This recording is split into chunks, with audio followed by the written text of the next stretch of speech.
Nah, there ain't no way. This demon drops in, polarizes the giant, slaps up Zoro, outlegs Sanji, and now makes Loki look like a joke. But what's even crazier is that my Imu D Judas theory is pretty much now canon. My theory is that in Joy Boy's time, there was a member of the crew who betrayed him. This Judas is none other than Imu D Judas. Yep, Nirona-sama and Joy Boy were once buddies, but that's not all. Oda just dropped another hint to Mihawk being part of the Nirona family. There is so much to unpack, and One Piece chapter 1181 has the key to understanding everything, including the true power of the devil. Loki finally confronting the one responsible for his father's death thinks back to how King Harold's life was cut short. Usually giants live up to 300 years, and Harold died at 144 years of age. Not only that, my guy's death was pretty pitiful. He felt nothing but shame before passing away. Imu straight up ignores Loki's grief, gaslighting him, saying, "The one who suffered the most from Harold's death was Mu." In chapter 1171, we saw how much he was shitting his pants after it happened. If you guys looked close enough, you would have seen all the huffing and puffing. Making a covenant on the second and third stage definitely takes the toll. Otherwise, he would be giving them out nearly willingly. But leaving aside the damage and loss of a very valuable soldier, this dialogue once again confirmed that the Devil's Zone in the Godfruit is the one in charge. It is Mu. The main host we know as Nirona Imu is just another puppet. Nirona has agency,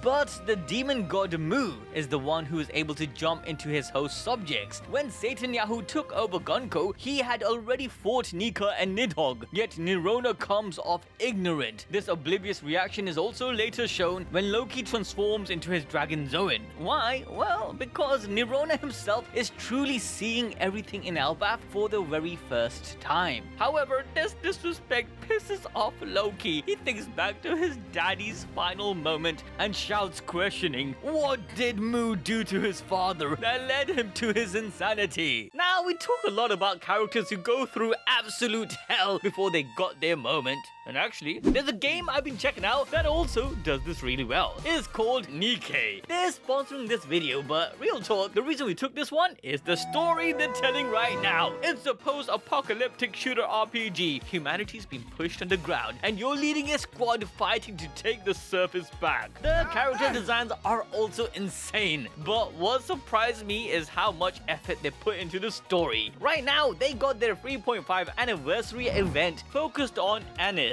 And this is what got me. She's been there since day one, always joking, keeping morale up, but she's actually been through some dark stuff. In this update, she's become an idol, not for fun. She's doing it to be the light for everyone still fighting. And the production for this event is peak. Full 3D live performance, 2D music video, it literally feels like an anime concert. It's not just Annis, her buddy Neon's also got a major power up. The whole OG squad is finally at full strength. It feels as everything's been building for this moment. The anniversary is live right now. You can get a free top tier character and up to 160 free pulls just for jumping in. So don't miss out and download Goddess of Victory Nikke using our link in the description below and start playing today. Now Loki, without even waiting for Imu to respond, charges up Ragnir, calling lightning from the skies above to straight up obliterate Mu. No doubt if this attack hit anyone else, they would be dead. But Imu is on demon time. From his left hands, he generates living marquee flames, which shapes itself into an indestructible shield-like barrier.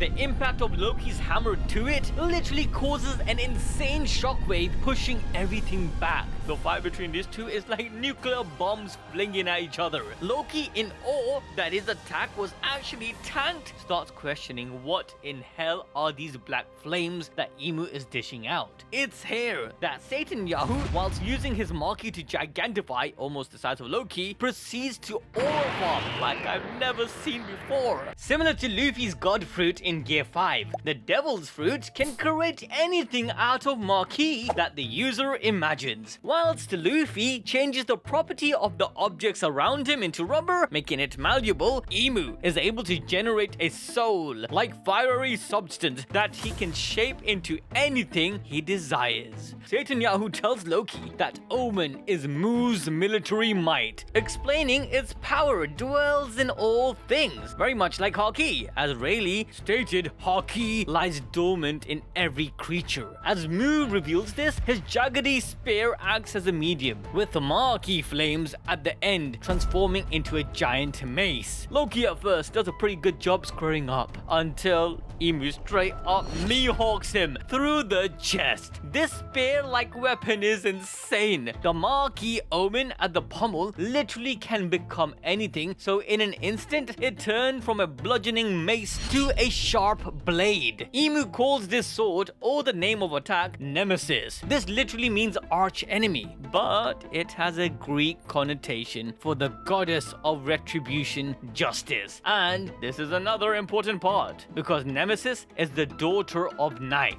Yoru in Japanese means, you guessed it, night, and technically was the first black blade shown in the entire series. Let's not also forget, Dracula means the son of the devil, which could be in this case a literal title for Mihawk. But hey, aside from his mysterious origins, a theory that he was raised as a holy knight only to defect at an early age, met Shanks, and because he looked very familiar to Shamrock, who he used to fight all the time, Mihawk instantly found him to be a rival. Also, if you think about it, Mihawk's sword could have been passed down to him and could have been specifically crafted for the Nerona clan. Like Yoru's hilt does resemble the government's cross, then we have the double iris. I literally just made a video breaking down Imu and the devil's origin in One Piece. If you haven't watched it, then make sure to check it out. But I mentioned how the double iris is a sign of possession and multiple personalities looking through the same eyes, giving Cavendish and Hakuba as an example. Some of you commented about Mihawk that he doesn't have multiple personalities, so this theory doesn't hold. Well, 2 to 3 years ago, I explained this. My theory was, and still is, that Mihawk, just like everyone else with a double iris, is possessed, sharing his sight and senses with another soul. In his case, it's Yoru, his black blade. Yep, his sword has manifested a personality, and with his affinity, they are connected. My proof is when we look at Oda's drawn picture of him as a child, so it was developed later on.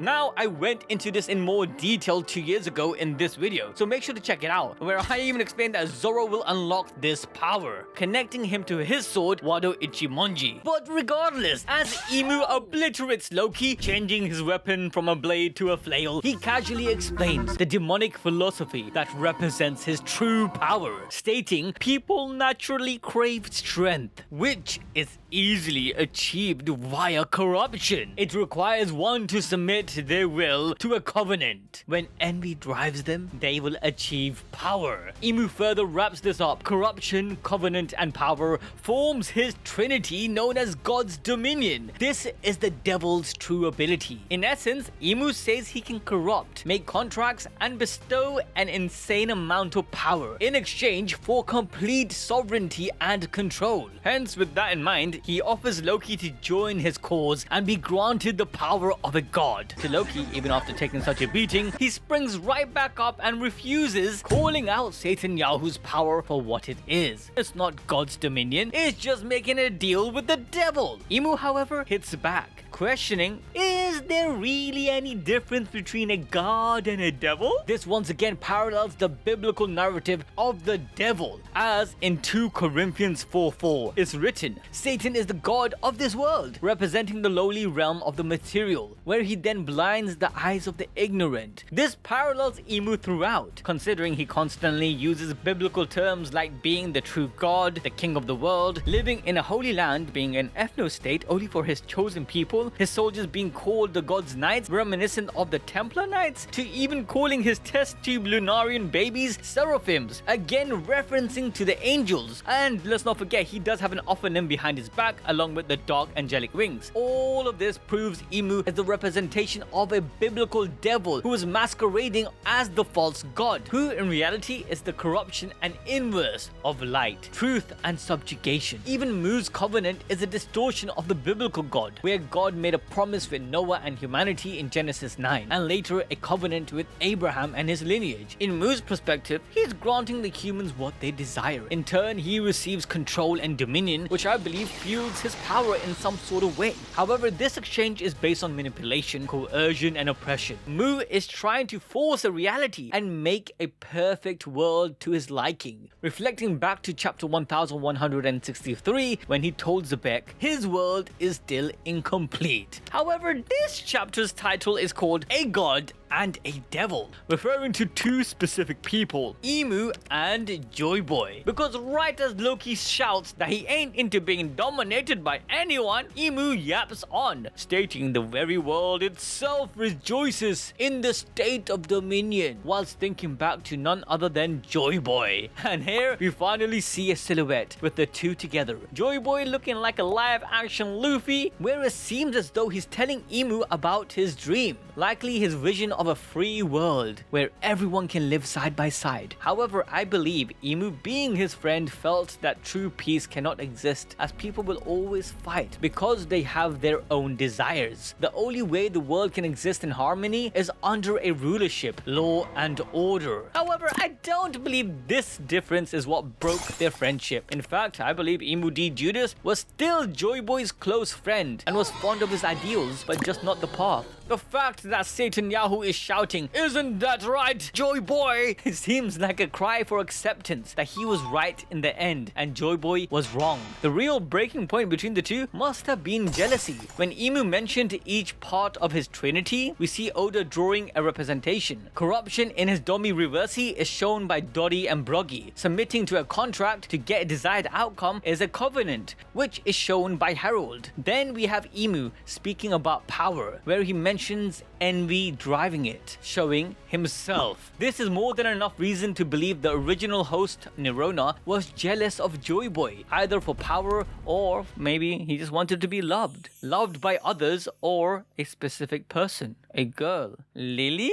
Nah, I'm taking the piss. It could be though. Imagine this is all because of a girl, guys. I like it. This is a love triangle and it went poorly and I can see it happening. But I believe Nerona had found himself in front of the Eve tree during a trip with Joy Boy to the Red Line, where he was meeting the Lunarians. When Nerona approached the tree, the devil in his fruit, manifested by the greed of mankind 5,000 years ago in the first world, lured Nerona in. Though I believe this tree was protected by the Lunarians, they must have let down their god. And in that moment, Imu took a bite. Bada bing, bada boom. The Devil Zone now had a host and then forth manipulated Nerona to who he is today. I gave a longer breakdown in this dedicated video, so make sure to check that out. Now, whilst Imu screams out for Joy Boy, this is also a call for Luffy to join the fight. And so we pan to him, eating like there's no tomorrow. My boy can feel that insane haki that dropped in Elbaf and needs to recover ASAP, so he's plowing down as fast as he can. However, Imu, lost in thought, thinking about his past boyfriend Joy Boy, Loki takes it as his cue to land a huge blow, eating him onto the Adam Tree. With this huge distance between them, Loki then finally transforms into Niddhogg and then shoots out his Thorfheim blast from his mouth. This attack looks insane. But yet again, Imu manages to defend himself, though to be fair, not so unscathed. However, this is where things get rather interesting, as the chapter ends with Imu smiling after surviving Loki's attack, thinking how Niddhogg has really returned. This reaction is pretty important because the devil in Gonko did not show this emotion, which is why I believe that whenever the devil extends to one of his hosts outside of Nerona, it doesn't necessarily mean Nerona himself is witnessing the event. Also, the way he is smiling reinforces a theory I have seen in the community,